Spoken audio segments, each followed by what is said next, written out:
Hi, I'm Anna Dominy from Lady Margaret School in West London, and I've got a general question, which is how does one become moved by God, and how does one learn to love God? Wow. Right. Archbishop. How long have we got? It's a pretty fundamental question, isn't it? I think most people are first stirred to want to know God or to love God by looking at the lives of other people who seem to show that it's worthwhile. To use an extremely irreverent analogy, some of you at least will have seen the film When Harry Met Sally, and will remember the famous restaurant scene in that, where somebody says, "I'll have what she's having." Oh, yes! Yes! Yes! Oh! Yes! Yes! Yes! Yes! Yes! Yes! Oh! Oh! Oh! I'll have what she's having.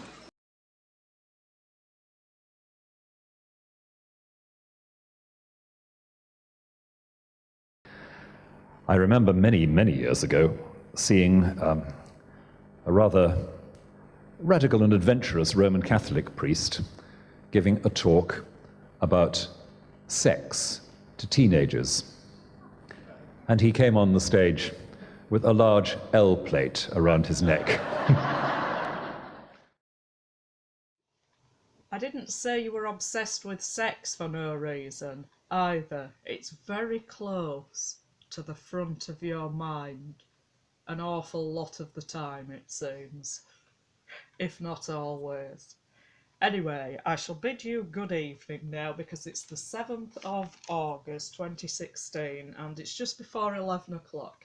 And obviously I'm making you my usual video at the end of the weekend to reassure you I haven't been seducing any priests. So you can relax, because you'll know by now that I'm saving myself for my beloved, who's just so wonderful. He's going to be worth the wait. I just know it. You're so gorgeous. Anyway, I thought we could go on a bit having a chat about this strange question and answer session that you gave to this sixth form conference that we've just seen a clip from. You're absolutely unbelievable, aren't you? Anyway, so this girl that we've just heard ask the question, and the first part of how you answered it. How does one become moved by God, and how does one learn to love God? So that's the question. And you say that I think people are first stirred to know God or to want to love God by looking at the lives of other people who seem to show that it's worthwhile. Well, I suppose that could be true in some cases, but sometimes people learn about a religion and it appeals to them, it seems convincing to them. Maybe they have some experience of their own, of faith in something, and that leads them in that direction. So that can be through other people, or it could be something that they've read or seen in a film or something like that. So this is when you come out with your bizarre analogy. To use an extremely irreverent analogy, some of you at least, will have seen the film When Harry Met Sally and will remember the famous restaurant scene where someone says, "I'll have what she's having." What on earth possessed you to use that example? What were you thinking of? Well, I suppose it's quite obvious what you were thinking of. Anyway, so after that, you say, now sometime, we look at another life and we say that's worth something. So I think one way of getting into it is watching a bit what religious people do, what people of faith do who are serious human beings. Well, that's quite an interesting term, serious human beings. What does that actually mean? What do you mean by serious human beings? Do you mean people with no sense of humour, or Oxbridge academics? Who do you consider to be serious human beings? Because you seem to criticise anyone or malign anyone who doesn't worship the ground that you walk on, or who disagrees with your bizarre political statements, or who criticises your religious point of view, which you don't present in an honest way anyway. You're behaving in a very subversive way. So you go on to say, and seeing what it might be like to live a bit like that. But the second thing, which I think there's no substitute for, some bad grammar there, is the habit of silence. Just making time for being nothing but receptive, trying to clear your mind, breathe steadily, and, as it were, say to whatever reality there is, I want to make room for you. And who knows, things do happen, but it is often triggered by the sense, now there's a life I'd like to understand better, I'll have what they're having. So this sounds quite dangerous, really, if somebody's not had any religious instruction, and they're just saying to whatever reality is out there. What you mean, like Satan? It's quite strange, really. It's strange advice to give to someone. You're not even asking the person or suggesting to the person, a young person here, 18 years old or under, asking this question, and you're telling the young people at this conference to say to whatever reality there is, I want to make room for you. And who knows, things do happen. Well, things like what? Like some demon comes and possesses you, or you sell your soul to Satan to get the things that you want in this life. Is that what you mean? I mean, you're supposed to be a Christian. Why aren't you telling them? Why aren't you telling them the gospel? Why aren't you telling them how to invite the Holy Spirit into their life, or turn to Christ, or something to that effect? Why are you talking about whatever reality is out there? It sounds quite dangerous, really. I don't think that's good advice to be giving anyone. I think it sounds quite dangerous to say to whatever reality, like anything will do. Is that what you're saying? That sounds like what you're saying. Anyway, I'm going to play this clip while you're saying this, and then I've got some more comments in a minute. Now, sometimes, we look at another life and we say, that's worth something. So I think one way of getting into it is just watching a bit what religious people do, people of faith do, who are serious human beings, and seeing what it might be like to live a bit like that. But the second thing, which I think there's no substitute for, is the habit of silence. Just making time for being nothing but receptive, trying to clear your mind, breathe steadily, and, as it were, say to whatever reality there is, I want to make room for you. And who knows? Things do happen, but it is often triggered by that sense, well, there's a life I'd like to understand better. I'll have what they're having. So I'm going to talk now on the answer you gave to another question in this question and answer session to a group of young people aged between 16 and 18 years. The video of your original talk is actually on the internet as well, and has many interesting things in that I could make comments about. But the question and answer session is even more interesting, really, in many respects. So that's why I've started off with that one.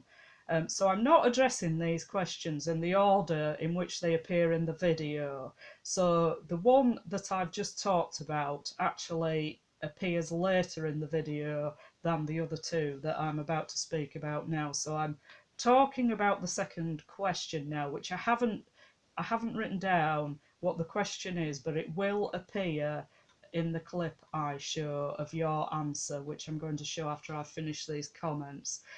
So you say, speaking for myself, I find there's a bit of a catch-22 here.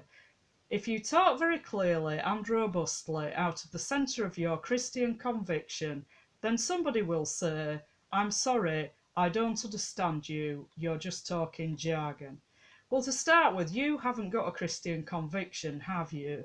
You're masquerading as a Christian and you're behaving in a very subversive way in the Anglican Church. And you also try to spread your influence elsewhere as well, in wider society, in the political field, in other Christian denominations and in other religions as well.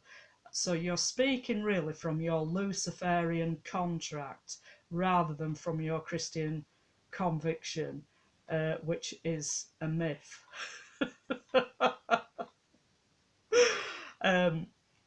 You don't have any Christian conviction, do you? You're not a Christian. You masquerade as a Christian.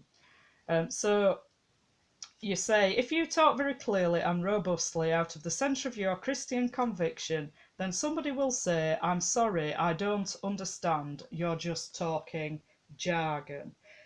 Well, I don't know why you're giving the impression that Christian faith is very difficult to understand, because, I mean, the first people that Jesus called to follow him were fishermen. They weren't very educated people. They weren't scholars in the Jewish faith. They didn't do anything like the equivalent of lecture in a university or anything like that. They were ordinary people, and they understood the message that Jesus was giving and his teaching. And if at times they didn't understand it, it was from a lack of maturity and a lack of virtue. It wasn't because they weren't intellectual enough. So Christian faith is perfectly easily communicated to ordinary people, even people with lower than average intelligence. It's not complicated to understand the basics of the Christian faith, because if it was, it would be no use, would it? What would be the point of having a faith or a religion that only elite people could understand, or people educated to a very high level? So you don't need to be some super intellectual to understand the Christian faith, and you don't need to use a lot of jargon to explain it either. Not everyone has to be a theologian. It's a specific area of study, is theology. And so not everyone has to be a theologian and understand terms that are used in theology, which are not always used in common language. But people can very easily understand basic Christian teaching around faith, turning to Christ, repenting of your sins, hope of everlasting life, how to practice their faith on a day-to-day basis, things to avoid doing, things to try and develop more and do more, that kind of thing are very easy for anybody to understand, really. So I don't know why you would be making out that there's something so complicated that when you talk about it, people just can't understand. Well, it is true that people don't understand a lot of what you say, and a lot of people throughout the time I've known about you and other people have spoken about you seem to think that they can't understand you because you're so intelligent. But the real reason is because you're talking rubbish most of the time. A lot of what you say isn't even English, really, strictly speaking. The way that you use words in unusual contexts, and you redefine words and you make up words, you deliberately obfuscate, and you're trying to subvert Christianity and subvert Western culture and society, and you're trying to turn people in the globalist direction anyway. So it's not in the interests of the agenda you're promoting to be explaining Christian faith as it actually is, in a way that people can easily understand. So the first objection that people may come out with when you're explaining Christian faith to them, allegedly, is that you're talking a lot of jargon. It doesn't mean a thing to me. And then you say, if you try and talk in the language that you think the public will understand, that's very interesting, isn't it? I would have said talk in a language that most people understand or something like that. So you think you've got a public then, don't you? That's quite interesting. The public, you're not a member of the public, you're someone special. So if you try to speak in a way you think the public will understand, the answer is, well, you just sound like a politician. What's Christian about that? Well, that's a good question, actually, because a lot of the things you say aren't Christian anyway, as I've demonstrated over and over again. You say virtually nothing that's Christian. So that's a reasonable question for anyone to ask, what's Christian about that? And you do sound like a politician, really, because you're making political statements all the time, and you are driving a political agenda as well towards the new world order and trying to turn people away from traditional understandings of Christian faith and other traditional religions and drive them towards collectivism and earth worship. So that would be a very good question. What's Christian about that? Because there's virtually never anything truly Christian about anything that you say. And then another panelist adds to this, or a woolly liberal, and you're a bit shirty about this, and you say, or a woolly liberal, yes. I can't think why you should think that appropriate.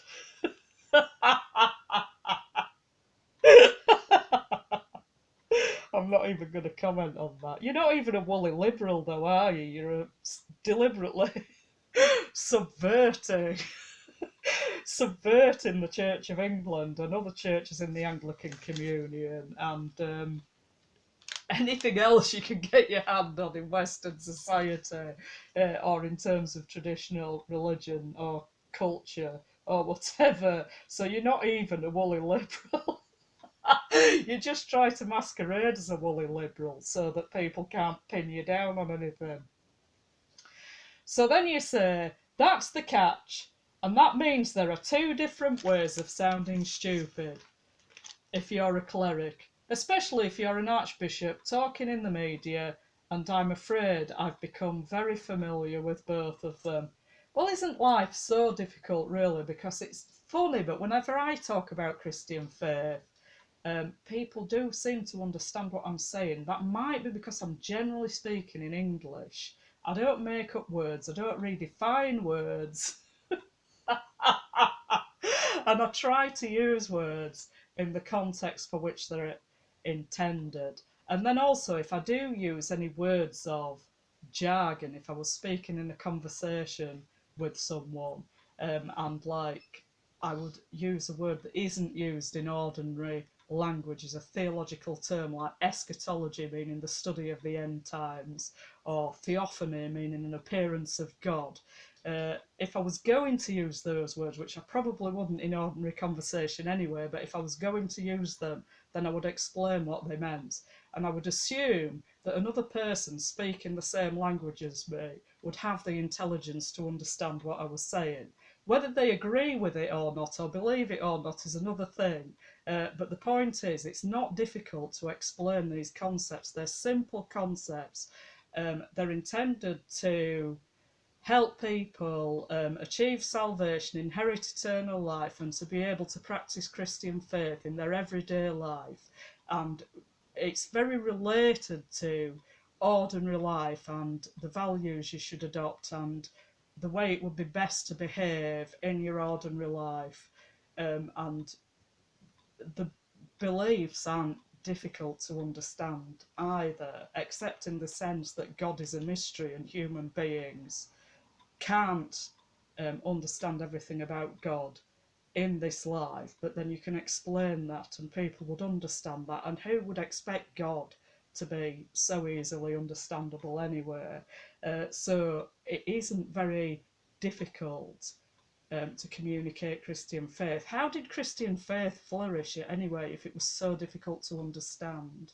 It would have died out straight away if it was a complicated elitist thing. It's just ridiculous. You're just obfuscating on purpose, and a lot of what you say isn't even Christian, as I've demonstrated. Anyway, I shall make another comment in a minute. James Ellis, Wellington College. I was just wondering, particularly for Reverend Coles, but to all of you, do you think it's more difficult to be taken seriously as people of faith in the media in this age of scepticism that we live in? Speaking of myself, I find there's a bit of a catch-22 here. If you talk very clearly and robustly out of the centre of your Christian conviction, then somebody will say, I'm sorry, I don't understand, you're just talking jargon. Doesn't mean a thing to me. If you try and talk in the language you think the public will understand, the answer is, well, you just sound like a politician. You know, what's Christian about that? Or a woolly liberal. Or a woolly liberal, yes. I can't think why you should think that appropriate. And that's the catch. And that means there are two different ways of sounding stupid. If you're a cleric, especially an archbishop, talking in the media, and I'm afraid I've become very familiar with both of them. Are you stupid or something? I'm as stupid as stupid does. So there's a question now about whether traditional beliefs and practices put people off becoming Christians. I'll play the full question in the clip where it shows your answer. So you go on to say, I think the problem is very often that when people look at churches as they actually are, what they see is not so much what churches are really talking about or really pointing to as a whole set of practices which are just eccentric. I'm not sure why a church would be concerned about that, why the people in a church would be concerned about that, because if you believe that what you're practicing is the correct thing and the correct way to worship God, then really what other people think about it isn't that relevant. And also, I mean, previously, not so many generations ago, everybody was very familiar with what took place in churches. And the fact is that even today, still more people attend Sunday worship in Britain, Christian worship, than attend football matches. So you do see football being promoted a lot, and in the media, even in mainstream terrestrial television channels, there's a lot of football coverage on there. So it's made to seem very mainstream. And we know that a lot of people like football and support football teams and go to football matches and buy the clothing of the team they support and this kind of thing, even though all of that's very expensive. But you could say that supporting football and going to football matches is more eccentric than going to church, but it's not presented that way in society, and it's not presented that way in the media. Being a Christian and attending Christian worship is portrayed as if it's a very marginal activity, a minuscule number of people do it, whereas supporting football almost seems like something that everybody does, and this is the way that it's presented in the media. And there is a deliberate agenda of cultural subversion and diverting people's attention away from things, away from the direction that globalists don't want them to go. So it's not the people in the churches who are necessarily responsible for people who don't know about Christian worship or who think that it's odd. Of course, people might think that it's odd anyway. I'm just saying that it's presented as a very marginal activity of only a very few people, when other things that less people participate in are presented as being more mainstream. So you then go on to explain this a bit more, and you say, I mean, here are people sitting in rows and singing together. Well, you know, people sit in rows at the theatre and at the cinema, and if they go to a concert somewhere, and in football matches, they stand in rows and they sing together. And people at concerts often sing together as well. So that's not such an unusual thing, really. I don't think people would find it confusing that people sit in rows and sing together. And then you say, usually in a rather dreary way. Well, that's very patronising and condescending, isn't it? Because my experience of people singing hymns um, in the Anglican church was that they sang very well and they enjoyed singing, especially if they liked the hymns. And coming from Wales, you coming from Wales, saying that people singing together, they do it in a rather dreary way with all the tradition of choirs and singing that there is in Wales and how enthusiastic people are about singing in Wales and singing in Welsh as well, which is a very nice language to sing in. So that's quite a bizarre thing to be saying, really, and particularly from someone who's comes from Wales, where singing together is a really huge tradition there. So you say, and here are certain patterns and expectations about relationships that seem, again, very remote. So I'm probably talking about sex again, because you tend to mean sex, don't you? Because you think about that a lot. So I don't know what you're saying about it. Are you saying that it's a bad thing that these things seem very remote? You will be, won't you, with being a philanderer that you are? You don't make any effort to explain the reasoning behind traditional Christian moral values in relation to various things. Most people only ever think about sex. They think, oh no, you know, we can't become Christians because they don't like sex. That's what they think. Partly because of people like you filling their heads full of crap. Anyway, so you could explain the reasoning behind that, couldn't you? But you've just dismissed it, really. So you then say, and all of that can, I think, undermine the credibility of the church. I don't think there's a quick answer, but you're right to that extent. But I want to pick up what Elaine said, this is another panel member, and just take it a tiny bit further. Tradition isn't a bad thing in itself.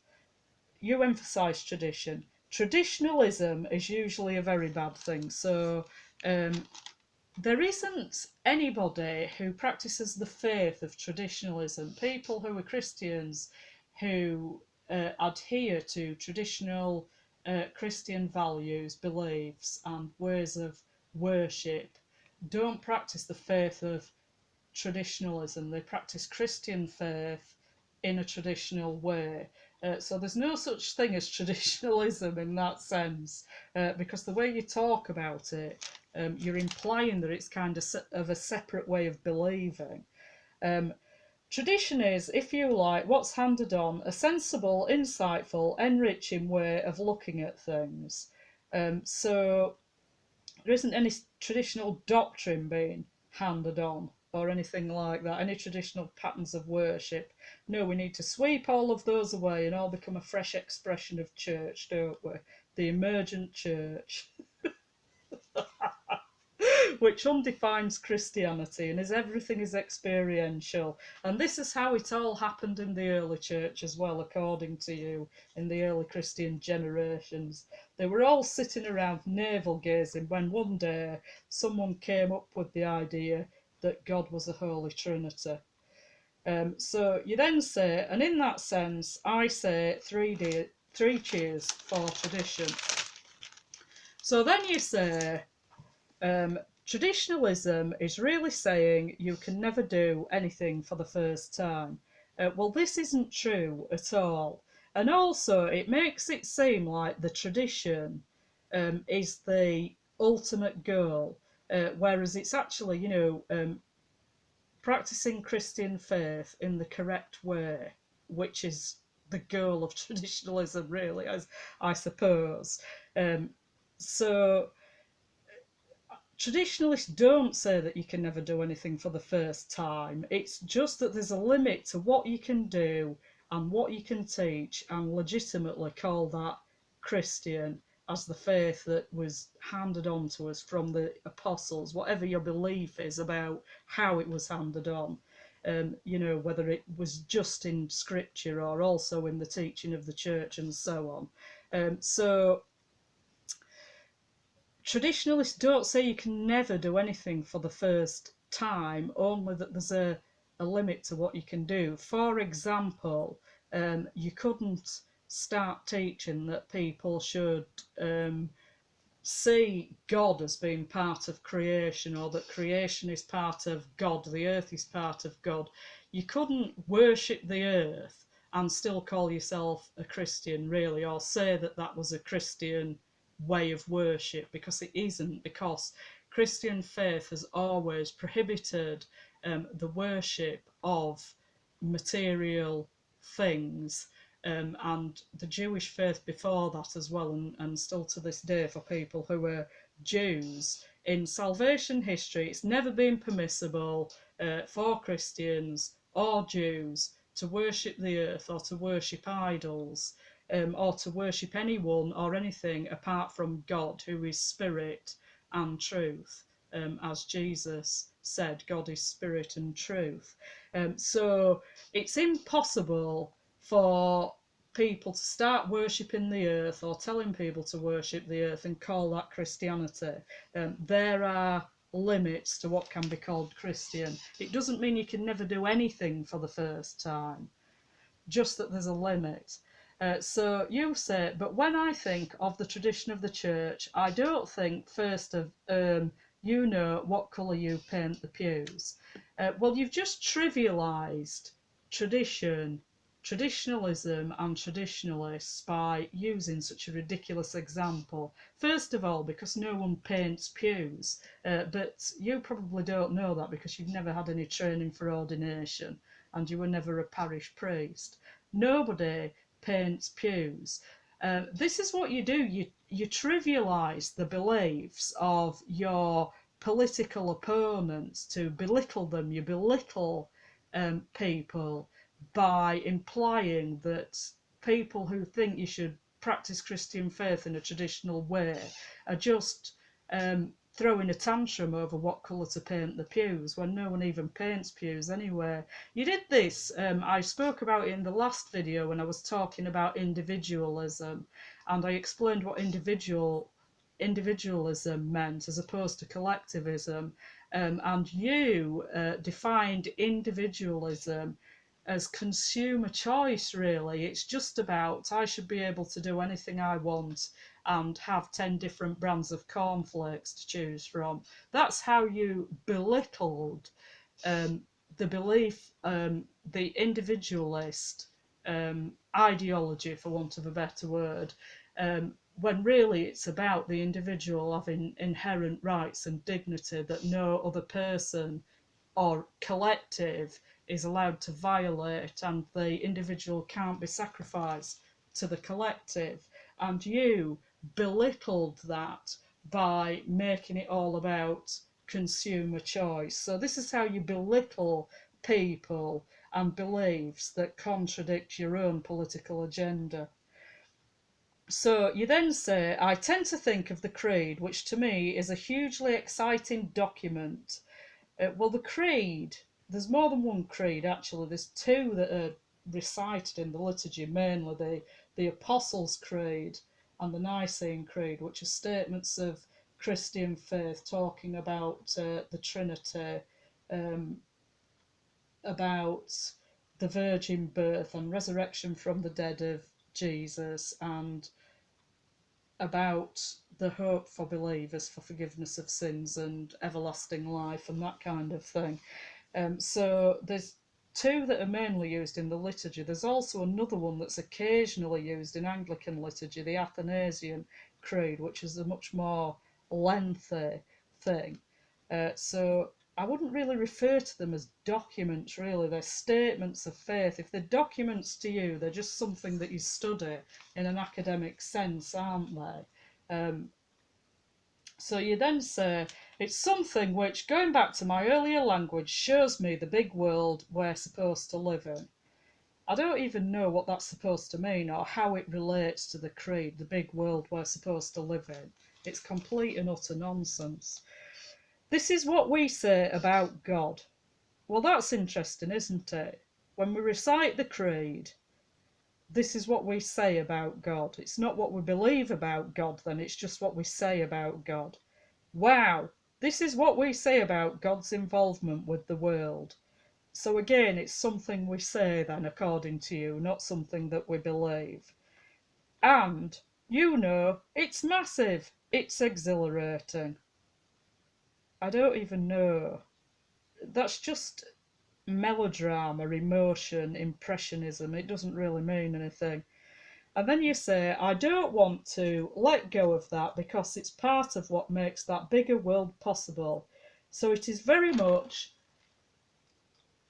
a matter of balancing the unavoidable institutions that hand on good tradition with the ways in which all of those keep on freezing up and seizing. So you're making the church seem like the enemy of Christians, really, which in the case of the Anglican Church, it is the enemy of Christians, in my experience anyway. Certainly, a lot of people, particularly clergy, and you in particular, behaved as an enemy to me when I was trying to live as a Christian and practice as a Christian, and you were trying to demoralise me, corrupt me, and destroy my faith by deliberately causing massive traumas in my life over and over again and hounding me around the country. So it's quite correct to say that the institution, really you, I mean, because the institution is an abstract, really, isn't it? It's made up of people, individual people, and you're one of them, and you are the enemy of true Christians. So it's not really the institution, is it? It's some corrupted individuals within it, and you're one of them, and you had a lot of power and influence there, especially with all the propaganda about you being a genius and very holy and all this kind of thing. So unavoidable institutions, you make the church seem like the enemy of Christians. Well, I don't have that experience of the Catholic Church. I find you know, that the way the worship is conducted generally, when people are not deliberately disrupting it to try and communicate bullshit to me, and what is taught there, I find helpful to me to practice as a Christian. I don't feel it like it's the enemy of me, the Catholic Church as a whole, I mean, whereas I did feel very much like I was constantly battling the enemy in the Church of England, and who needs all that crap all their life? Anyway, I shall leave it there for now because I've been talking for quite some time. There is a lot more I could have said about that, but I won't go on anymore.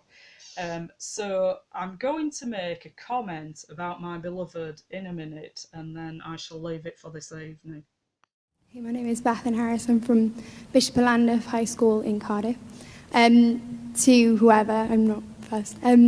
But my question is, like, a lot of things were mentioned, like the media and technology and aspects of society play their part in undermining faith. But do you think that to some extent the church in itself helps to undermine faith in that its traditional mindset prevents it from relating to a modern generation?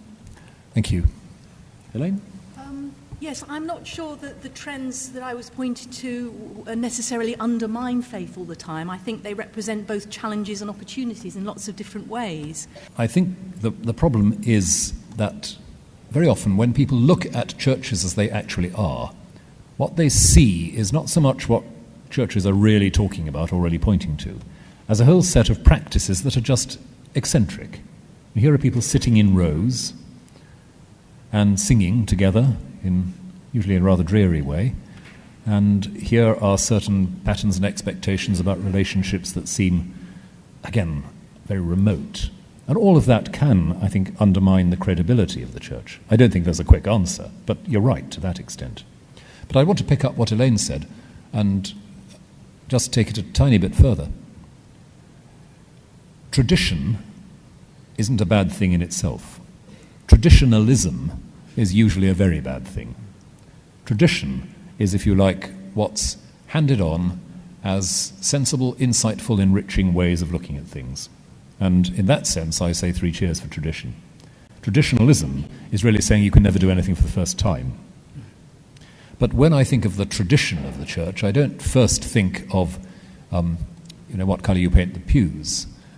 I tend to think of the creed, which to me is a hugely exciting document. It's something which, going back to my earlier language, shows me the big world that we're supposed to live in. This is what we say about God. Wow, this is what we say about God's involvement with the world. And, it's massive, it's exhilarating.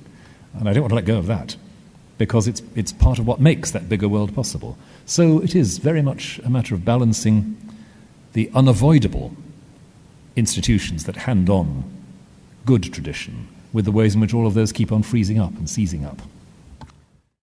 But the second thing, which I think there's no substitute for... But the second thing, for which I think there's no substitute... But the second thing, which I think there's no substitute for...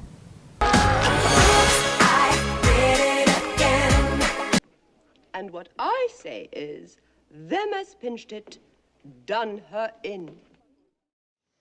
So I just have to mention him, obviously, because he's just so wonderful, and I just can't think about anything else, really. It's a real hassle even having to make these videos to reassure you I haven't been seducing any priest, because I'm saving myself for my wonderful, sexy, gorgeous, handsome lover that I'm going to have the minute that you're in prison, with his beautiful North Wales accent and his sexy, clean-shaven jawline, which is so nice, and I'm still dreaming about him every night, and I just can't wait to be with him, and we keep giving each other those longing looks, you know what I mean, but we won't have to wait much longer, so there's nothing to worry about.